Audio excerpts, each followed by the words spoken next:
நமஸ்காரம். உங்கள் அன்பிற்கும் அபிமானத்துக்கும் வித்யாபுத்திரன் வி.ஆர். ராஜா குளத்தூர்ந்து பேசுகிறேன். ஸ்ரீமாத்திரை நமக. இது என்னுடைய 588வது வீடியோ. காலையில் கெஸ்டெல்லாம் வந்ததுனால ஐ குட் நாட் ஸ்பீக்.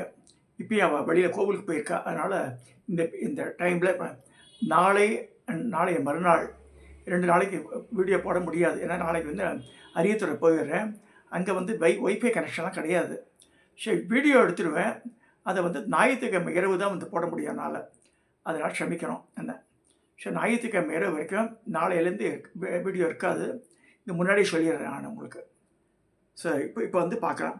இப்போ வந்து இந்த 588வது வீடியோவில் திரிபுரா ரகசியத்தினுடைய கண்டினியூஷன் பார்க்குறோம்.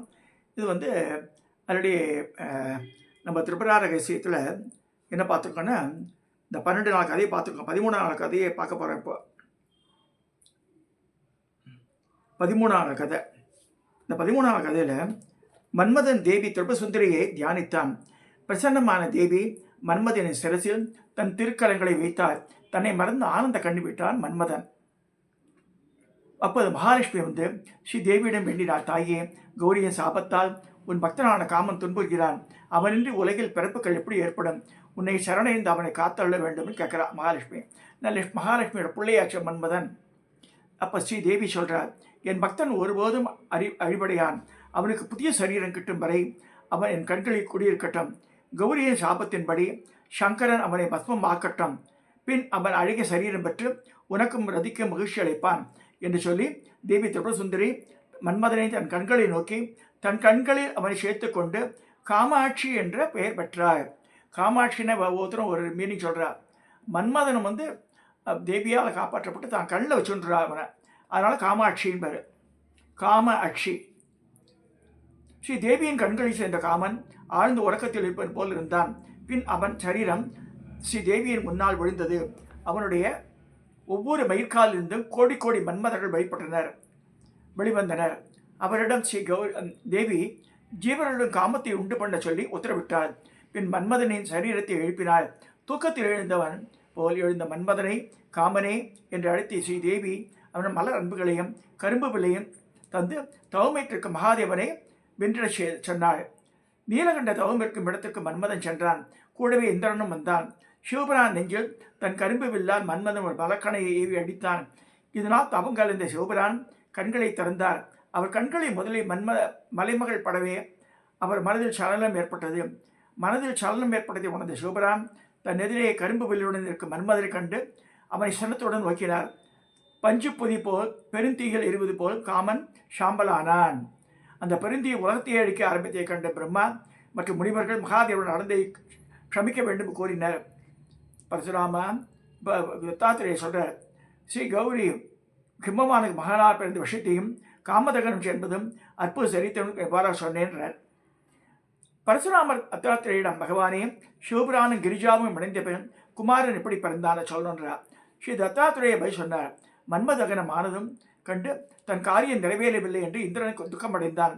அவன் பிரம்மாவிடம் சொல்ல பிரம்மா சங்கரனை வேண்டினார். திருலோச்சனா, தாரகாசுரன் துன்புறுத்துகிறான். கிரிஜாவிடம் உங்களுக்கு பிறக்கும் புத்திரன் சேனாதிபதி ஆகி இந்த அசுரர்களை அழிப்பான் என்று ஆல்ரெடி இது இருக்கு, அது கருணப்படினோம் அதுக்குன்றார். அதற்கனைய சிவபுரான் கிரிஜாவுடன் 1000 வருஷம் சேர்ந்திருந்தார். பிரம்மா இந்திராதேவரிடம் சொன்னார், 1000 வருஷம் கிரிஜாவுடன் சேர்ந்திருந்தும் சிவபுரான் தன் தவத்தின் போது சேர்ந்திருந்த வீரியத்தை இன்னும் விடவில்லை. விட்டாரானால் சக்தி தாங்காது உலகமே எரிந்துவிடும். அவர் சிவபுராணம் சென்று, மகாதேவா, உன் நீண்ட கால மைதுனத்தை நிறுத்து. உன் வீரியத்தை தாங்கும் சக்தி படைத்தவர் யார்? நீ நிறுத்தாவிட்டால் உலகே அழிந்து போகும்னு சொல்கிறார். இப்படி இருக்கும்போது அதை கேட்ட சிவபுரான் மைதுனத்தை நிறுத்தி தன் வீரியத்தில் பூமியில் விட பூமாதேவியை தாங்க முடியாது என்னால் மகாதேவனின் சக்தியை தாங்க முடியவில்லை, காப்பாற்றுங்கள்னு அலறினாள். பிரம்மாவை வேண்டாவோ. பிரம்மா அக்னியை அழைத்து அந்த வீரியத்தை தாங்க முடியாமல் சொல்ல அக்னி முயன்று பார்த்து, பிரம்மதேவரே, சிவபுராணின் வீரியம் என்னை எரிக்கிறது, என்னால் முடியவில்லை சொல்கிறார். அடுத்து பிரம்மா கங்கையை அழைத்து சிவவீரியத்தை தாங்கிக் கொள்ள செய்யல அவள் முயன்று பார்த்து, பிரம்மதேவரே, நதியான நான் வீரியத்தின் சக்தி தாங்காது கொதிக்கும் நீராகி வெளிவிழுந்தேன். சமுத்திரம் என்னை ஏற்க மறுக்கிறது, சீக்கிரம் வெற்றி விடுவேன், என்னால் முடியவில்லை சொல்கிறார்.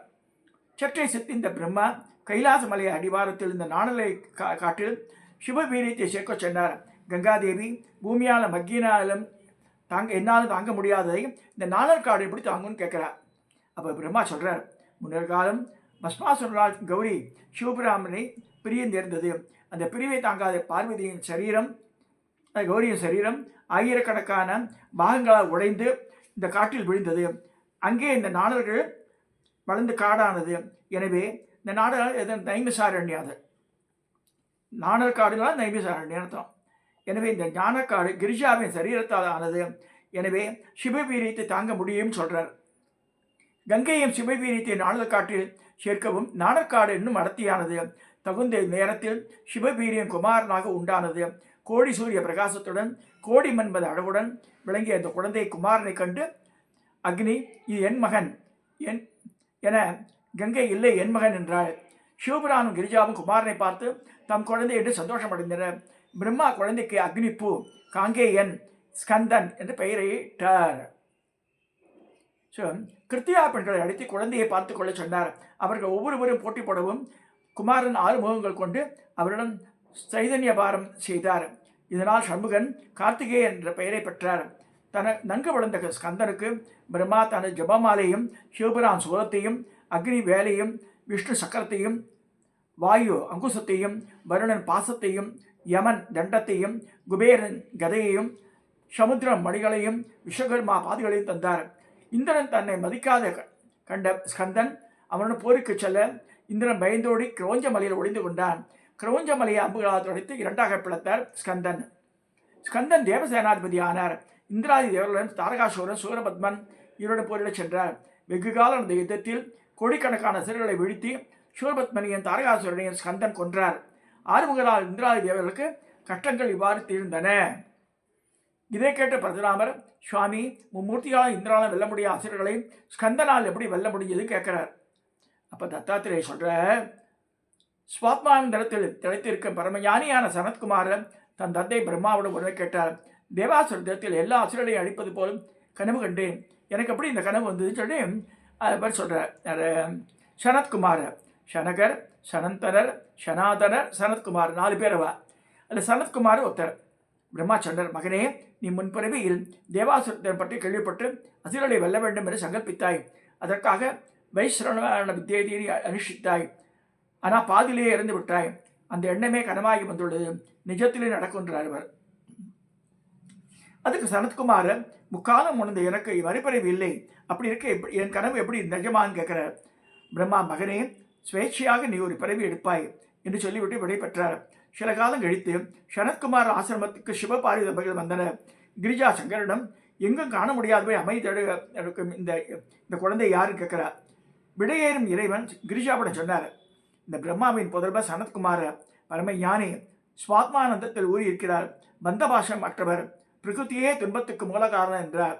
கிரிஜா சங்கரிடம் அவரிடம் போய் பேசலான்னு சொல்கிறார். சங்கரன் காரணமின்றி எதுவும் செய்யக்கூடாது, செய்தால் அவமானமே ஏற்படும் சொல்கிறார். சங்கரன் இப்படி சொல்லியும் கிரிஜா கேளா ஆசைப்பட சிவன் கிரிஜாவோட ஆசிரமத்துக்குள்ளே நுழைந்து சனத்குமார் முன்னே நின்றார். வெகு நேரம் நின்றும் சனத்குமார் ஏறிட்டு பார்க்கவில்லை. இதனால் கோபம் அடைந்த போல் நடித்த சிவபுரான் சனத்குமாரை கடிந்தார். நல்லோரை அவமதித்தால் இழுக்கு, உன் நடத்தை மோசமானது, பிரம்மாவின் புத்திரன் என்பதால் உன்னை மன்னிக்கிறேன் என்று சொல்கிறார்.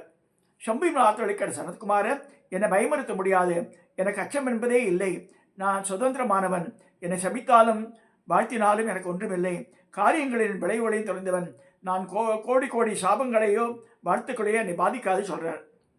மகிழ்ந்த சிவபுரான், பிரம்மபுத்திரா நமோசுதே, வரம் கேள்வி சொல்கிறார். அது சனத்குமார், மகாதேவா, வானத்தை காற்று அசைக்க முடியுமா, எனக்கு ஒன்றும் வேண்டாம், உனக்கு நான் வரம் தருகிறேன் கேளுன்னு சொல்கிறார். அதுக்கு மகேஸ்வரன், அப்படியானால் எனக்கு மகனாக பிறந்து என்ன வரம் தா என்று சனத்குமாரரை சொல்கிறார். அப்போ சனத்குமார் சம்மதித்து, சங்கரா, உனக்கு மகனாய் பிறப்பேன், ஆனால் பார்வதிக்கு இல்லைன்னு சொல்லிடுறார். பார்வதி, பிரம்மபுத்திரா, நான் பரமசிவனின் பாதி, நான் அவருக்கு மகன் என்றால் எனக்கு நீ மகன்தான்றா. சனத்குமார், தேவி, நான் உன் புதல்வன் என்று அழைக்கப்படுவேன், ஆனால் உன் வயிற்றில் பிறக்க மாட்டேன், எவருடைய கர்ப்பத்திலும் வாசம் இருக்க மாட்டேன் என்பது எனது வாதம் சொல்கிறார். அதுக்கு கிரிஜா, வயிற்றில் சுமந்து குழந்தையை பெறுவதையே பெண்கள் விரும்புவார்கள், எனவே என் வயிற்றில் தான் நீ பிறக்க வேண்டார்.